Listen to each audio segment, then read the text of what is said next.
Hello दोस्तों, मैं सोमवीर सिंह आपका फिर से स्वागत करता हूं अपने 3 आवर्स के मॉड्यूल प्रोग्राम में। और आज हम कुछ नया सीखेंगे। नया इन द सेंस योग कारक मारक ग्रह कैसे डिसाइड करते हैं, और एक कुंडली अगर दी जाए आपको तो उसमें कैसे डिसाइड करेंगे कि कौन सा प्लेनेट कैसा रिजल्ट्स दे रहा है, कब कौन सी घटनाएं घटेंगी। आज हम ये सारी चीज़ें शॉर्ट में समझने की कोशिश करेंगे।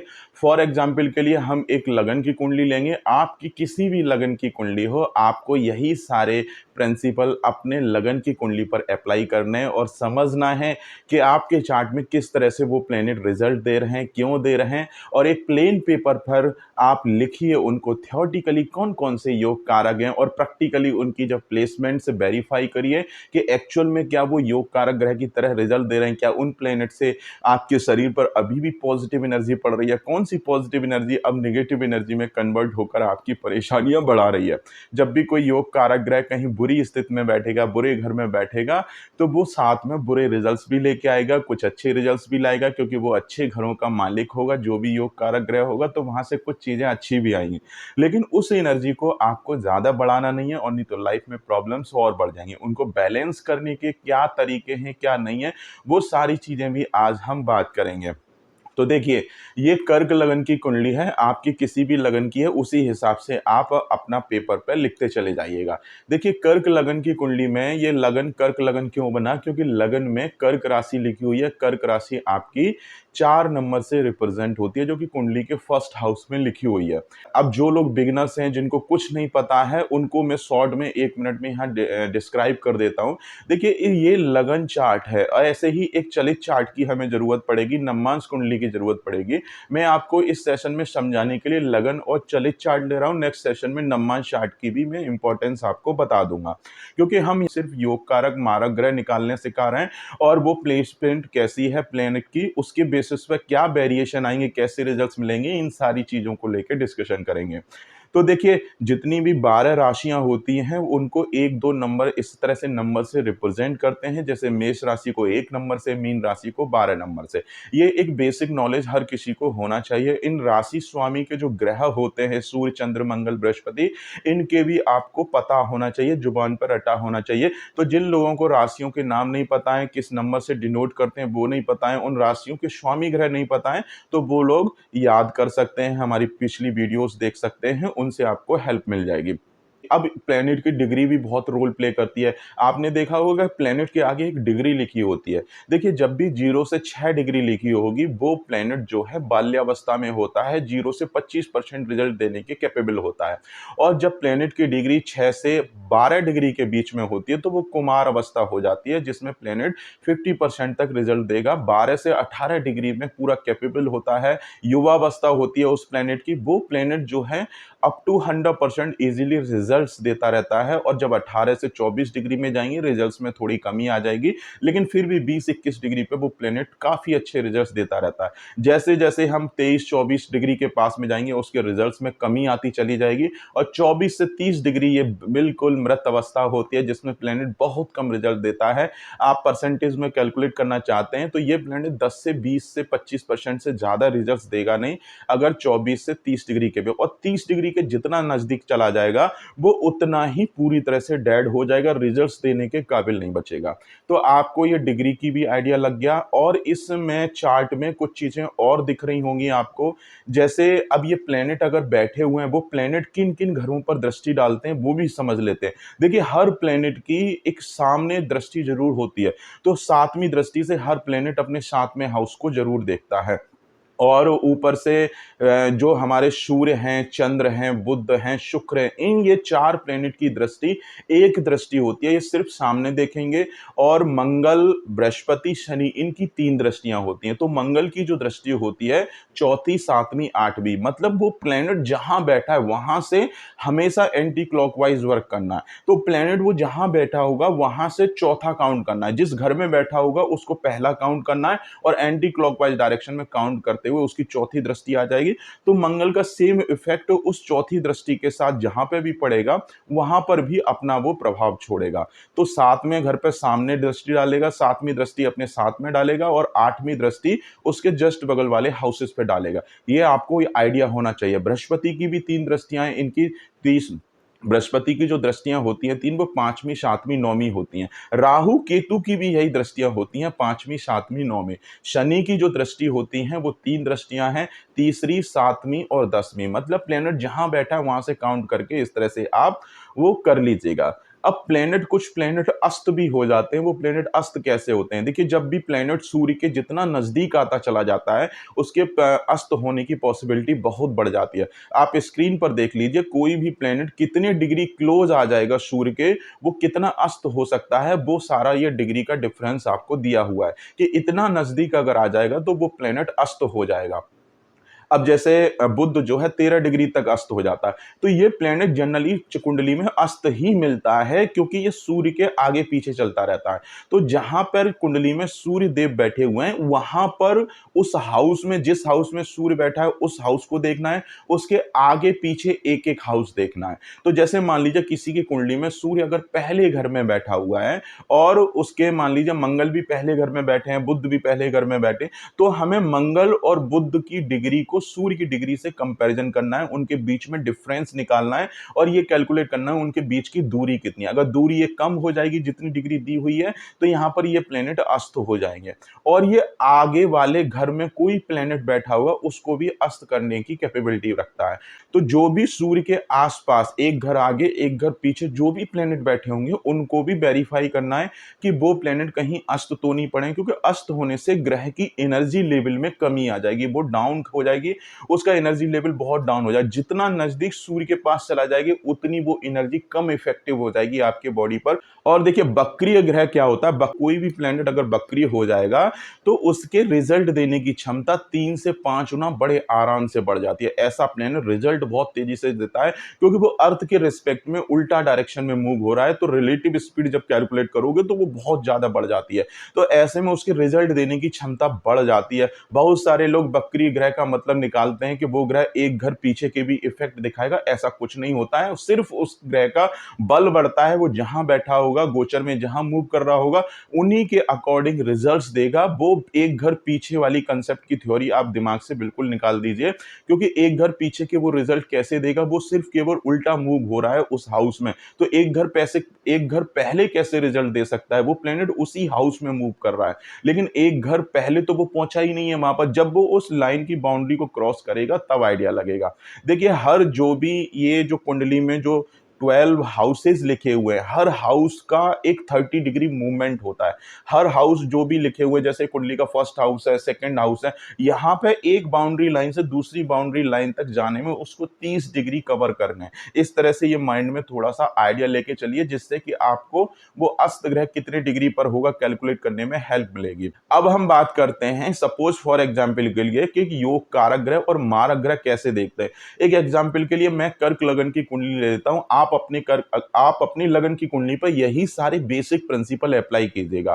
देखिए, जो भी कुंडली में लग्नेश कौन बनेगा? जो पहले घर का मालिक है। और पहले घर का मालिक कौन बनेगा? जो उस हाउस में जो राशि लिखी हुई है, उस राशि का जो स्वामी ग्रह, वो आपका लग्नेश हो जाएगा, उस घर का मालिक हो जाएगा। तो पहले घर में जैसे कर्क राशि है, तो लग्नेश हो गए चंद्र देवता।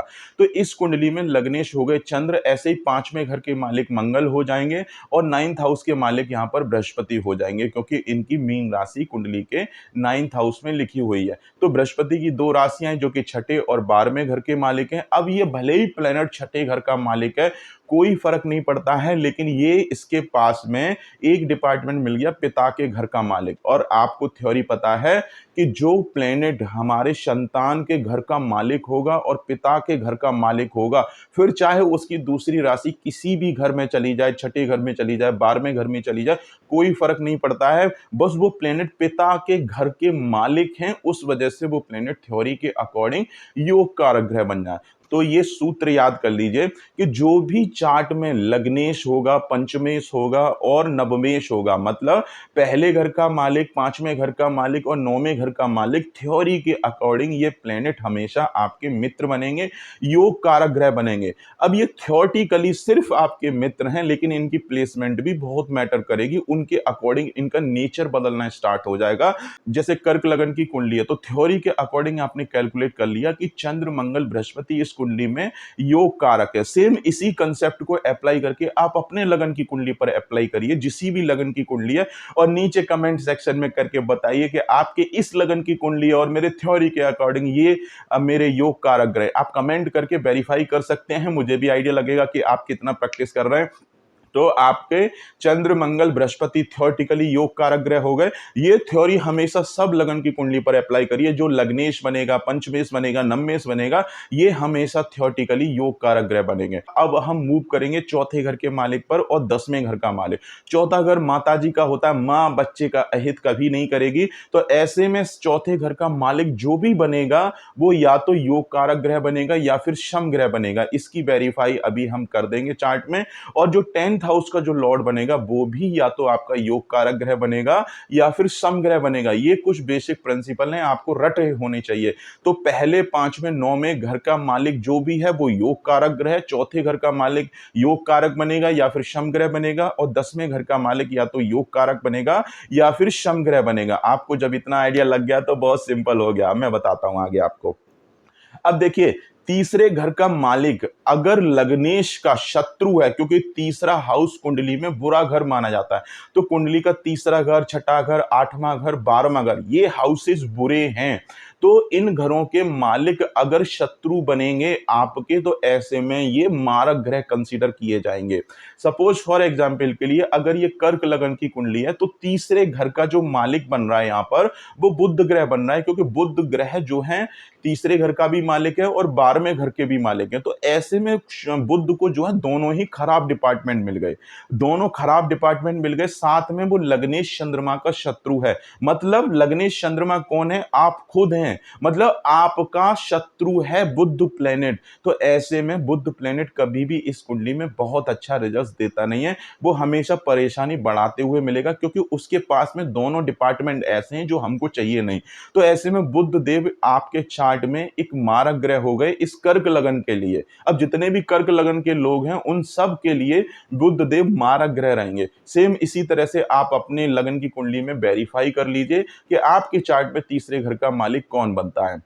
अब आ जाइए चौथे घर में। देखिए चौथे घर में 7वीं राशि लिखी है, 7 नंबर की राशि तुला राशि है, और शुक्र की दूसरी राशि कुंडली के 11वें घर में लिखी हुई है। तो शुक्र देव को सुख सुविधाएं, लग्जरी वाला घर मिल गया है और लाभ का घर मिल गया है। अब ये शुक्र देव को एक तरह से दोनों डिपार्टमेंट अच्छे मिले हुए हैं, ऊपर से वो मां के घर का भी मालिक है। लेकिन ये शुक्र लग्नेश चंद्रमा का शत्रु है, मतलब आपके शरीर का शत्रु है, लेकिन वो अच्छे घर लेके बैठा है, इसीलिए वो ऐसे में शम ग्रह बनेगा। तो शम ग्रह की परिभाषा क्या होती है? वो प्लेनेट जो अच्छे घरों का मालिक हो लेकिन आपका शत्रु हो, लग्नेश का शत्रु हो, तो ऐसे में वो प्लेनेट सम ग्रह कहलाता है। अब ये सम ग्रह की प्लेसमेंट अच्छी हो जाए तो कुंडली में बहुत अच्छे रिजल्ट देगा। प्रॉपर्टी, वाहन, गाड़ी, सारी सुख सुविधाएं बढ़ाने में हेल्प करेगा, इनकम बढ़ाने में हेल्प करेगा, इवन रेंटल इनकम कमाने के लिए भी बहुत अच्छा रिजल्ट देगा। अगर शुक्र की प्लेसमेंट कहीं अच्छी जगह हो वो भी डिस्कस करेंगे।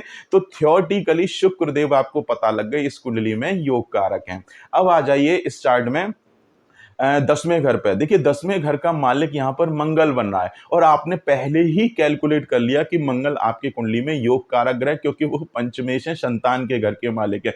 तो ऐसे में अब मंगल को कैलकुलेट करने की जरूरत नहीं है, क्योंकि आपने तो पहले ही पता कर लिया मंगल आपका योग कारक ग्रह। तो मंगल आपका योग कारक ग्रह बन गए, सारी चीजें आइडेंटिफाई हो गई। अब आपके चार्ट में कौन सा ग्रह बच गया? अब आपके चार्ट में देखिए शनि देव सप्तम घर के मालिक हैं और अष्टम घर के मालिक हैं।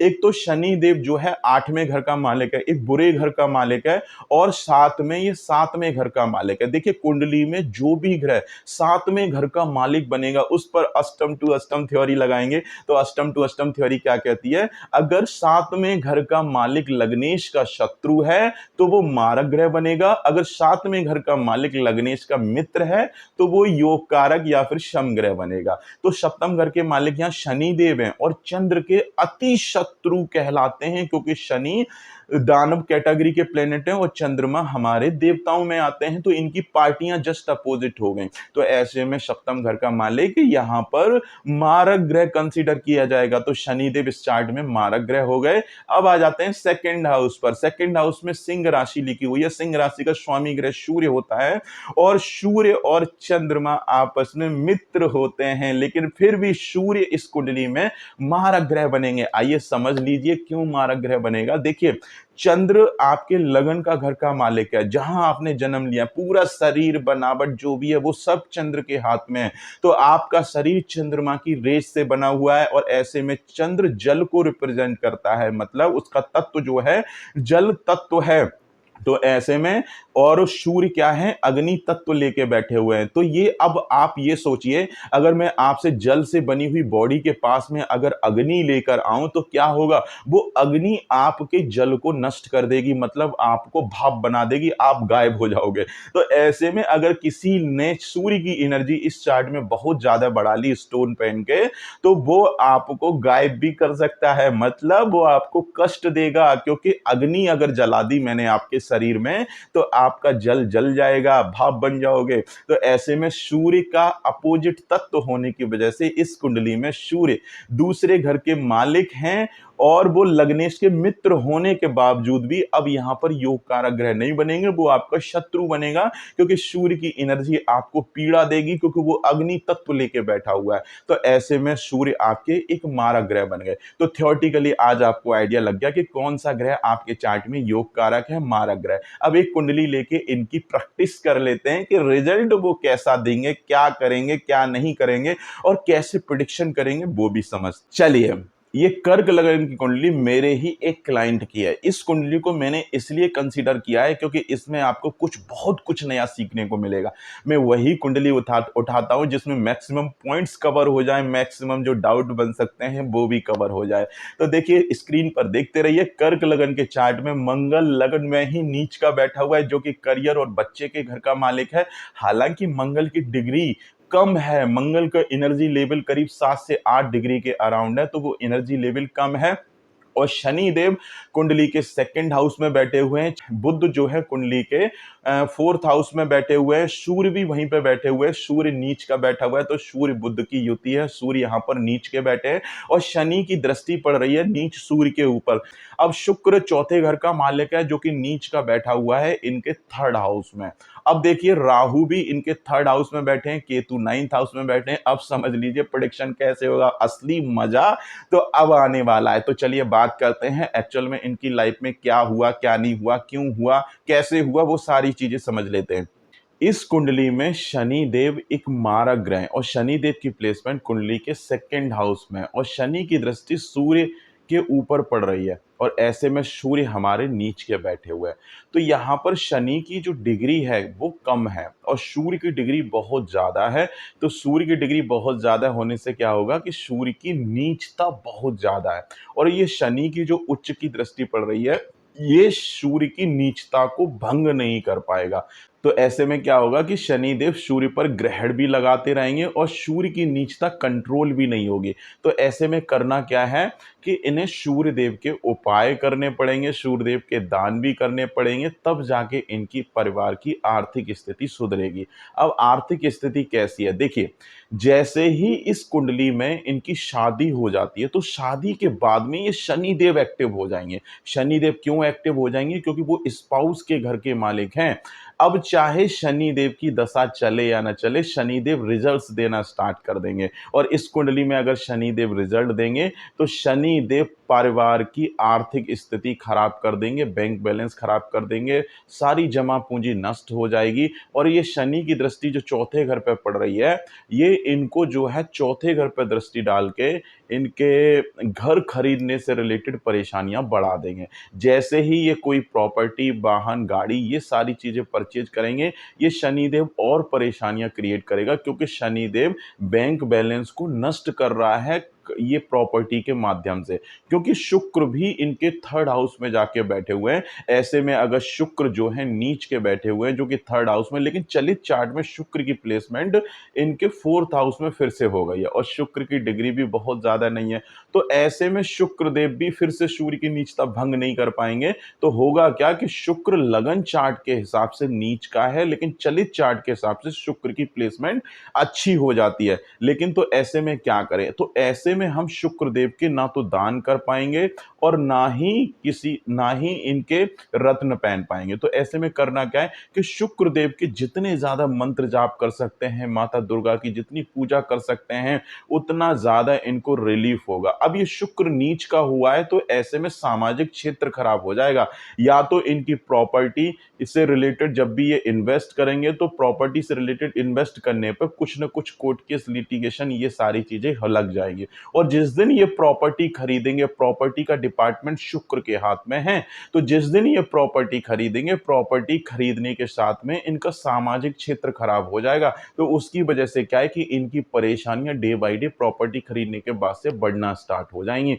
अब देखिए शनिदेव कब रिजल्ट देंगे? इनके शादी के बाद में। जब इनकी शादी हो जाएगी तो शनिदेव जो है सूर्य को पीड़ित करेंगे, तो शादी के बाद में परिवार की स्थिति, परिवार की आर्थिक स्थिति में डाउनफॉल देखने को मिलेगा, क्योंकि शनि सूर्य को भी पीड़ित करके रख देंगे और सूर्य भी नीच का बैठा है। तो ऐसे में जो भी जमा पूंजी, अब सूर्य नीच के क्या रिजल्ट्स आएंगे? जो सेकंड हाउस का मालिक है वो परिवार जो चौथे घर में जाके नीच का हो गया, तो हमारी सेविंग जो कहाँ जा रही है? प्रॉपर्टी से लिंक बना रही है, वो भी नीचता के इफेक्ट के साथ में।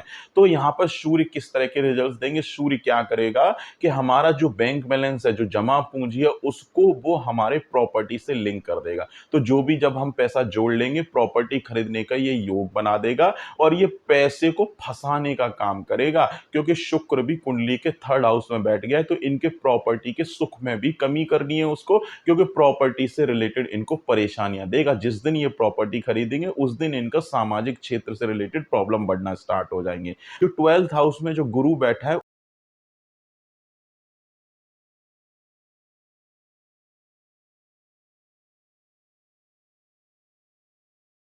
तो यहां पर बैठा हुआ गुरु सिर्फ इनको नौकरी में सपोर्ट करेगा, क्योंकि ये जो है अब इसकी एनर्जी निगेटिव एनर्जी हो गई है। ऐसे में बृहस्पति का पुखराज पहनेंगे तो निगेटिव एनर्जी और बढ़ेगी, भाग्य का भी साथ मिलेगा, नौकरी में भी ग्रोथ हो जाएगी। लेकिन साथ ही साथ जब छठे घर का बल मिलेगा तो कर्ज, शत्रु, कोर्ट केस, लिटिगेशन, ये सारी चीजें बढ़ जाएंगी। और गुरु चौथे घर को भी देख रहा है, प्रॉपर्टी से भी लिंक बना रहा है और खर्चा और कर्जा एक्टिव कर रहा है। तो ऐसे में जब भी ये प्रॉपर्टी खरीदेंगे, बैंक से लोन लेके ये घर खरीदेंगे और कर्जा भी एक्टिवेट हो जाएगा, खर्चा भी एक्टिवेट हो जाएगा। और घर खरीदने के बाद में वो घर नाक में दम कर देगा, क्योंकि घर खरीदते ही इनका सामाजिक क्षेत्र अफेक्ट हो जाएगा शुक्र की वजह से। तो इनका थर्ड हाउस अफेक्टेड हो जाएगा। और तीसरे घर का मालिक भी बुध चौथे घर में आके बैठा है, मतलब समाज के लोग अब प्रॉपर्टी पे कब्जा करने का काम करेंगे, प्रॉपर्टी से रिलेटेड प्रॉब्लम बढ़ाएंगे, क्योंकि बुध भी तीसरे घर का मालिक है। तो ऐसे में क्या हुआ कि इनका घर कि ईएमआई अब ये पे नहीं कर पा रहे, इनके ऊपर लोन चढ़ गया, बहुत ज्यादा चढ़ गया। आखिर ये लोन चढ़ा कैसे? देखिए, ये जब तक ये शादी से पहले तक ये जॉब कर रहे थे, अच्छी खासी जॉब चल रही थी, क्योंकि गुरु और चंद्रमा छठे घर को एक्टिवेट कर देंगे तो इनकी जॉब में वो सपोर्ट करेगा, क्योंकि चंद्रमा खुद इनकी खुद की पर्सनैलिटी है, ये खुद अपने जॉब के घर को देख रहे हैं। तो नौकरी में ग्रोथ के लिए अच्छा हो जाएगा, गुरु भी भाग्य के दम पर नौकरी को अच्छा कर देगा। लेकिन जिस दिन ये नौकरी छोड़ देंगे उस दिन ये गुरु सपोर्ट नहीं करेगा, फिर ये सीधा छठे घर का बल बढ़ा के कर्जा, शत्रु, कोर्ट केस, लिटिगेशन, ये सारी चीजों में फंसा के रख देगा और सीधा हेल्थ को भी अफेक्ट करेगा। एंजाइटी, डिप्रेशन, ओवर थिंकिंग, जो आठवें घर पे दृष्टि डालेगा गुरु, वो सारी चीजें भी बड़ा कर देगा, उस घर का रूप बड़ा कर देगा। अब आठवें घर से आयु देखी जाती है तो आयु में वृद्धि तो कर देगा, लेकिन ऐसे में पुखराज पहन लिया तो सत्यानाश हो जाएगा, प्रॉब्लम पीछा नहीं छोड़ेंगी, खर्चे पीछा नहीं छोड़ेंगे। तो ऐसा भाग्य में वृद्धि करने से कुछ हासिल नहीं होगा। इसलिए मैं कहता हूं कि अगर कोई भी थियोरेटिकली योग कारक ग्रह है आपके कुंडली में, अगर उसकी प्लेसमेंट बिगड़ जाए तो भूल के भी उस ग्रह का रत्न मत धारण कीजिएगा। अब देखिए प्रॉब्लम कब बढ़ी इनकी लाइफ में, गोचर में जब भी ये छठे घर का मालिक पीड़ित हो जाएगा, इनकी नौकरी छूटने का योग बन जाएगा। अब ये छठे घर का मालिक कौन है? यहाँ पर गुरु। और गुरु किस ग्रह से पीड़ित हो सकता है? या तो राहु से पीड़ित हो सकता है या फिर शनि से पीड़ित हो सकता है। तो ऐसे में जब भी शनि और राहु की दृष्टि या फिर युति गुरु के साथ में बन जाएगी, इनकी नौकरी पर खतरा मंडरा जाएगा, नौकरी में प्रॉब्लम बढ़ जाएगी और उस वजह से परेशानियां डे बाय डे बढ़ना स्टार्ट हो जाएंगी। अब नौकरी चली गई तो नौकरी अब मिलने में प्रॉब्लम क्रिएट करेगा क्योंकि गुरु पीड़ित है। अब ऐसे में अगर हमें फिर से नौकरी चाहिए तो गुरु के बीज मंत्र पूजा पाठ करके इनको यहां पर ठीक करना था और शनि की एनर्जी को डाउन करना था, क्योंकि शादी के बाद में शनि देव एक्टिवेट होकर बैठे हुए और शनि देव की बढ़ी हुई एनर्जी यहां पर पैसों का नुकसान भी कर रही है, हमारे लिए परेशानी भी बढ़ा रही है, अष्टम घर को एक्टिवेट कर रही है, हर कामकाज में ऑब्स्टेकल दिक्कत परेशानी क्रिएट कर रही है और शनि की दृष्टि लाभ के घर पर पड़ रही है। तो ऐसे में वो इनकम रोक देगा। अब ये शनि शादी के बाद में एक्टिवेट हो रहा है, शादी होते ही अब शनिदेव ऐसा नहीं है कि इनकी इनकम को रोक देंगे, नौकरी को खा जाएंगे। ये शनिदेव तब तक परेशानी क्रिएट नहीं करेगा जब तक छठे घर का मालिक पीड़ित नहीं होगा। हाँ, पैसों का नुकसान, थोड़ा बहुत पैसों का नुकसान वो एंजाइटी, डिप्रेशन, ओवर थिंकिंग और आर्थिक स्थिति को डाउन करना स्टार्ट कर देगा शनिदेव शादी के बाद में। लेकिन अब ये नौकरी कब जाएगी? जब ये छठे घर का मालिक पीड़ित हो जाएगा। तो जैसे ही गोचर में शनि की दृष्टि गुरु के ऊपर पड़ी, इनकी नौकरी छूट गई, जॉबलेस हो गए। बहुत कोशिश करी इन्होंने नौकरी ढूंढने की, लेकिन नौकरी मिलके नहीं दी। फिर फाइनली ये बिजनेस में आ गए। अब शनि देव इनके बिजनेस के घर के मालिक भी हैं और वो शत्रु है। तो इन्होंने क्या बिजनेस अडॉप्ट कर लिया? इन्होंने ट्रक खरीद लिया, ट्रक से रिलेटेड, ट्रांसपोर्टेशन से रिलेटेड बिजनेस में उतर आए। तो ऐसे में शनि से जुड़ा हुआ कामकाज भी बिल्कुल सपोर्ट करके नहीं देगा, सत्यानाश मचा देगा, सारी सुख सुविधाएं छिन जाएंगी और ऐसे में जो भी वो परेशानियां वो धीरे धीरे बढ़ जाएंगी। अब शनि की दृष्टि गुरु पर है तो गुरु पीड़ित हो रहे हैं तो कर्ज की समस्याएं डे बाई डे बढ़ जाएंगी। तो ऐसे में इनके इस तरह की फाइनेंशियली सिचुएशन हो गई है कि ये अपने घर की जो रेंट, जो घर खरीदा, उनकी ईएमआई तक पे नहीं कर पा रहे हैं। अब क्या करेगा? बैंक इनका उस घर को कब्जा करने की कोशिश करेगा। वो इसलिए कब्जा करने की कोशिश करेगा क्योंकि इनका सामाजिक क्षेत्र खराब हो गया है। तीसरे घर का मालिक चौथे घर में आ गया, चौथे घर का मालिक तीसरे घर में चला गया। तो ऐसे में जब भी हम प्रॉपर्टी खरीदेंगे, प्रॉपर्टी में लफड़े लग जाएंगे, कोर्ट केस लग जाएगा, लिटिगेशन लग जाएगा, परेशानियां बढ़ जाएंगी। तो ऐसे में हमारी दिक्कत परेशानी बहुत तेजी से बढ़ती है। तो ये चीज आपको समझ में आई होगी कि शनि देव किस तरह से यहाँ पर रिजल्ट्स दे रहे हैं, शादी के बाद में वो क्यों इस तरह की परेशानियां बढ़ा रहे हैं। अब शनि देव प्रॉपर्टी के रास्ते से लेके गए क्योंकि शनि देव की दृष्टि चौथे घर पर पड़ रही है, तो उसको प्रॉपर्टी से लिंक बनाना है और इनके बैंक बैलेंस को वो शनि देव वहां पर दूसरे घर में बैठ के खाली कर देंगे क्योंकि वो सूर्य का घर है, एक तो उनके शत्रु का भी घर है। तो ऐसे में शनि देव इनके आर्थिक बैंक बैलेंस को बिल्कुल भी जमा नहीं होने देगा। शादी से पहले शनि देव बहुत ज्यादा रिजल्ट्स नहीं देंगे क्योंकि शनिदेव एक्टिवेट नहीं होंगे। तो शादी से पहले इनकी सेविंग वगैरह ठीक ठाक मेंटेन हो जाएगी, लेकिन जैसे ही शादी होगी ये शनिदेव जब रिजल्ट देगा तो ना तो सेविंग बचेगी, ना कुछ बचेगा, ना सुख चैन बचेगा, कुछ सारी दुनिया भर की परेशानियां, एंजाइटी, डिप्रेशन, ओवर थिंकिंग, ये सारी चीजें बहुत तेजी से बढ़ेंगी। अब इसका सोल्यूशन क्या है कि हमें शनि के दान करने पड़ेंगे क्योंकि शनिदेव ने हमें बिजनेस में ले जाके फंसा दिया और शनिदेव की दृष्टि लाभ के घर पर पड़ रही है, वो इनकम को आने नहीं दे रही। तो इनकम आएगी कब? हर समय इनका जो जो ट्रक जो चलता है, ट्रांसपोर्टेशन है, हर समय वो खर्चा मांगता है, कुछ ना कुछ उसमें प्रॉब्लम लगती है। वो इसीलिए लगती है क्योंकि शनि ने गुरु को पीड़ित कर दिया। तो गुरु क्या करेगा?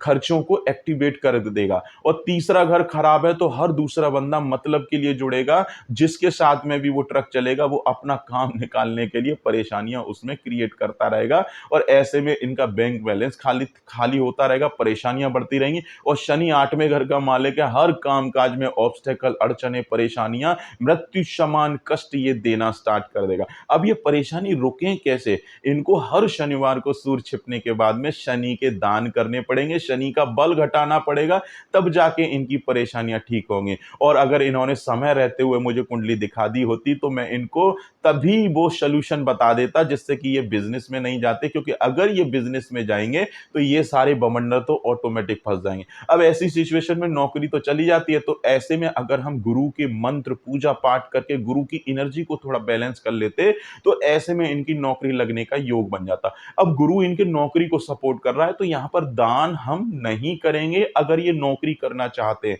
अब ये नौकरी नहीं करते हैं, अब ये बिजनेस करते हैं। तो बिजनेस करते हैं तो बिजनेस का कोई रिलेशन नहीं है छठे घर से। अब ऐसे में यहां पर गुरु की अगर एनर्जी नहीं घटाई ना, तो कर्जा, शत्रु, कोर्ट केस, ये सारी चीजें इनकी नाक में दम कर देंगी। तो ऐसे में हर बृहस्पतिवार को कुछ पीला भी दान अब यहां पर करना पड़ जाएगा, क्योंकि ऐसे भाग्य की वृद्धि करने का कोई मतलब नहीं बनता। जब हमारी परेशानी, भाग्य में वृद्धि करके थोड़ा बहुत पैसा अर्जित भी कर लिया, तो वो सारे के सारे पैसे खर्च में कन्वर्ट कर देगा, परेशानियां पीछा ही नहीं छोड़ेंगी। और इनके मंगल जो है लगन में नीच के बैठे, हालांकि मंगल का बल थोड़ा कम है। अगर यही मंगल की डिग्री 15 से 18 डिग्री के आसपास हो जाती, तो ऐसे में इनके संतान होने से रिलेटेड प्रॉब्लम बढ़ जाती। और मंगल इनके संतान के घर का मालिक है, नीच का हुआ है। हालांकि मंगल योग कारक ग्रह, अब योग कारक ग्रह बैठा अच्छे घर में लेकिन नीच का हो गया, तो नीचता के इफेक्ट आएंगे इनके करियर के ऊपर, इसीलिए वो इनकी नौकरी छूट गई। नौकरी छूटने के पीछे कहीं ना कहीं ये मंगल का भी बहुत बड़ा रोल प्ले होता है,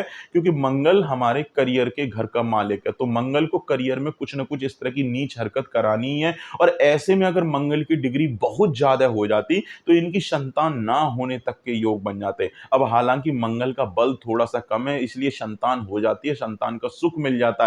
लेकिन संतान होने के बाद में ये मंगल रिजल्ट देना चालू कर देगा, क्योंकि वो संतान के घर का मालिक है। तो ऐसे में जो मंगल रिजल्ट देगा, तो वो नीच के रिजल्ट्स आएंगे। और मंगल की नीच के रिजल्ट्स जब आएंगे और मंगल की दृष्टि जब काम काज के घर पर, सप्तम घर पे, बिजनेस के घर पे जब पड़ेगी, तो बिजनेस एक्टिविटीज को डाउन कर देगा, डेली बेसिस की इनकम को डाउन कर देगा। तो ऐसे में इनको अब क्या करें, मंगल हमारा करियर के घर का मालिक है, बच्चे के घर का मालिक है, और नीच का बैठा है, योग कारक ग्रह अब नीच का बैठा है, वो भी अच्छे घर में। तो ऐसे में इन्हें हनुमान जी की पाठ पूजा, हनुमान जी पर सिंदूर चढ़ाना और 9 सूखी लाल में सर से एंटी क्लॉकवाइज घुमा के छोटे छोटे उपाय करने रहेंगे। यहां मंगल के हम बहुत ज्यादा दान नहीं करेंगे, क्योंकि एनर्जी पहले ही कम है उसकी, बहुत ज्यादा एनर्जी यहां घटाने की जरूरत नहीं है। सिर्फ केवल हम मंगल के मंत्र जाप कर लें, बीज मंत्र पढ़ लें, हनुमान जी की पूजा पाठ कर लें, तो ये हमें मंगल सपोर्ट कर देगा, हमारा करियर स्टेबल हो जाएगा। और यहां हमें शनि के दान बहुत जरूरी हैं। और इनका सामाजिक क्षेत्र खराब हो रखा है बुध की वजह से,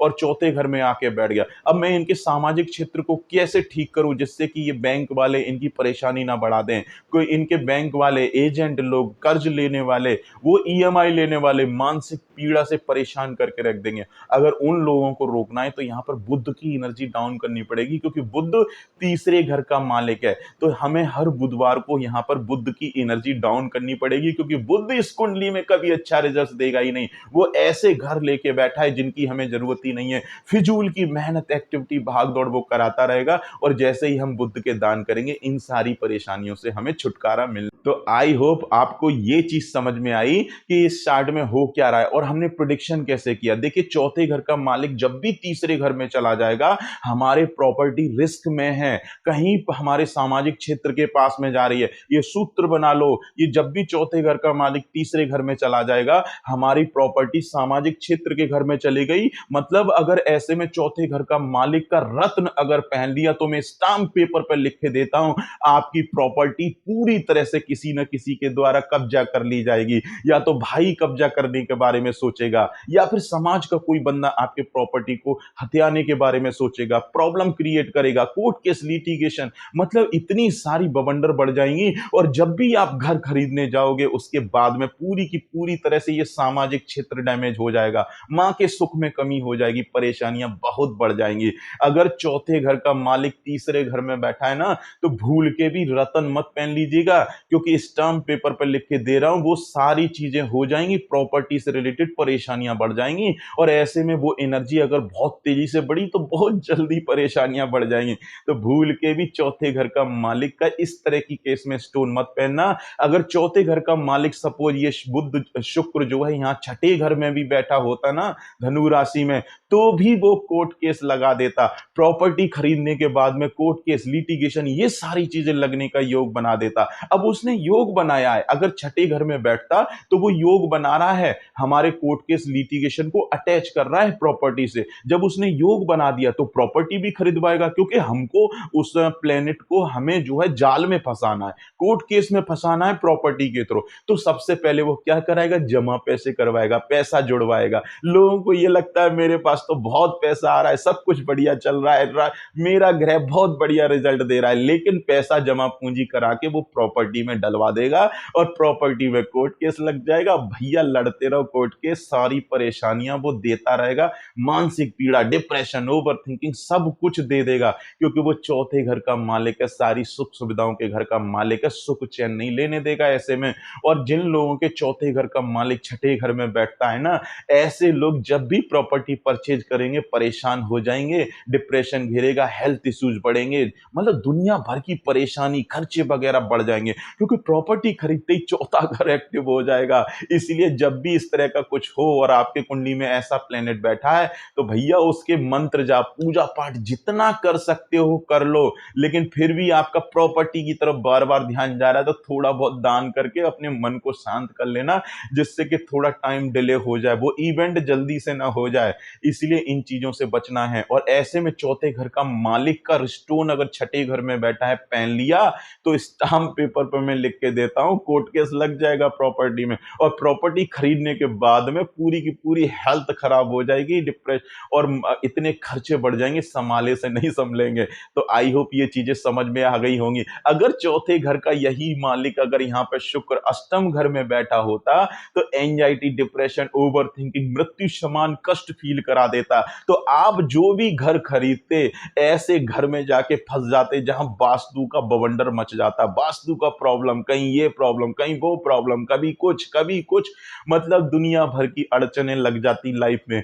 एंजाइटी, डिप्रेशन उस वजह से बढ़ जाता। जब वो दूसरे घर पर दृष्टि डालता, सारे जमा पूंजी उड़ा देता, प्रॉपर्टी में इन्वेस्ट करा के सारी सेविंग नील कर देता। तो ऐसे में अगर स्टोन पहन लिया तो सत्यानाश मचा देगा। तो जो भी लोग, बहुत सारे लोग जेम स्टोन पहनाते रहते हैं योग कारक ग्रह का, अगर बुरे घर में बैठा है तो मत पहनना। अस्त की कंडीशन में पहन सकते हो, अगर वो प्लेनेट सूर्य से अस्त हो गया है और बुरे घर में भी बैठा है तो आप रत्न उसका धारण कर सकते हो, सिर्फ केवल अस्त की कंडीशन में, क्योंकि अस्त ग्रह की किरणें आपके शरीर पर पहुंच नहीं रही हैं, तो उनसे बेनिफिट लेने के लिए आप वहां पर रत्न धारण कर सकते हैं बुरे भाव में बैठने के बाद भी। आई होप ये टॉपिक आपको समझ में आया होगा, क्योंकि चंद्र गुरु यहां पर खर्चा बढ़ा रहे हैं, ये सिर्फ नौकरी में सपोर्ट करेगा, लेकिन महाराज नौकरी छोड़कर बैठे हैं, बिजनेस कर रहे हैं, तो ऐसे में ये कर्ज इनको परेशान करेगा, खर्चा बढ़ा के रखेगा, कभी ये ठीक से कर्ज उतार नहीं पाएंगे, हर दूसरे दिन कुछ न कुछ कर्ज लेने की जरूरत पड़ जाएगी, क्योंकि वो गुरु और चंद्रमा कर्ज के घर को देख रहा है, उस घर को बड़ा कर देगा। ऐसे में इस लग्नेश का रतन पहन लिया ना तो सत्यानाश मचा देगा, हॉस्पिटल में एडमिट करवा देगा, खर्च बढ़ जाएगा, ये सारी परेशानियां बढ़ जाएंगी। तो यहां पर ना तो गुरु का पुखराज पहनना है, ना चंद्रमा का मोती पहनना है, ना शुक्र का रतन पहनना है। और सूर्य तो नीच के बैठे हैं, जितने दान कर लो उतना फायदा है, जितनी सूर्य की नीचता कम होती चली जाएगी उतना आपके करियर में भी आराम मिलेगा, क्योंकि सूर्य की दृष्टि 10वें घर पर पड़ रही है, वो भी नुकसान ही करेगी, क्योंकि मारक ग्रह, कोई बेनिफिट नहीं देने वाला वो। और बुध के जितने दान कर लो उतना फायदा मिलेगा। अब ये हमने सारी चीजें मोटी मोटी ऊपर से देख ली, ऊपर से समझ ली, ये सारी चीजें इनके जीवन में हो रही हैं, और अंदर की चीजें निकालनी है, कब कौन सा इवेंट कैसे होगा वो सारी जानकारी मैं अगली वीडियो में दूंगा नक्षत्र के माध्यम से, कि कौन सा प्लेनेट किसके नक्षत्र में बैठा है और कैसे रोल प्ले करेगा, और वो प्लेनेट कब रिजल्ट देगा, किस दशा में देगा, किस महादशा में देगा, अंतर दशा में देगा, कब देगा, कैसे देगा, और गोचर में अगर एक्टिव हो गया तो कैसे रिजल्ट्स मिलेंगे, कौन सा भाव एक्टिव हो गया तो कैसे रिजल्ट्स आएंगे। और अगली वीडियो को देखने से पहले पीछे के 3 मॉड्यूल सारे कवर कर लो, बार बार देख लो, जिससे कि रट जाए चीजें, चीजें समझ में आ जाए, कंसेप्ट दिमाग में घुस जाए। जब तक वो दिमाग में नहीं घुसेंगे, बेसिक्स नहीं दिमाग में घुसेंगे, कुछ नहीं समझ में आएगा। आई होप आप एंजॉय कर रहे होंगे, इसी तरह से सीखते रहिए और लोगों के पास में वीडियो जरूर शेयर करते रहिए, जिस तरह से मैं आपकी हेल्प कर रहा हूं, आप लोगों की हेल्प करिए, अपने दोस्तों की हेल्प करिए, सबको वीडियो भेजिए, जिससे किसी न किसी का तो भला होगा। उसको हो सकता है कुछ न कुछ ये चार्ट देख के कुछ न कुछ दो पल्ले पड़ जाएं और अपनी लाइफ को बैलेंस कर ले, किसी मुसीबत में पड़ने से पहले वो बच जाए। तो इस तरह से आप उनकी हेल्प कर सकते हैं, मैं आपकी हेल्प कर रहा हूं, आप मेरी हेल्प करिए, वीडियो को देखते रहिए और चैनल को सब्सक्राइब कर लीजिए, वीडियो को फॉरवर्ड करते रहिए। सुबह के 4 बज चुके हैं, मुझे भी सोना है। धन्यवाद।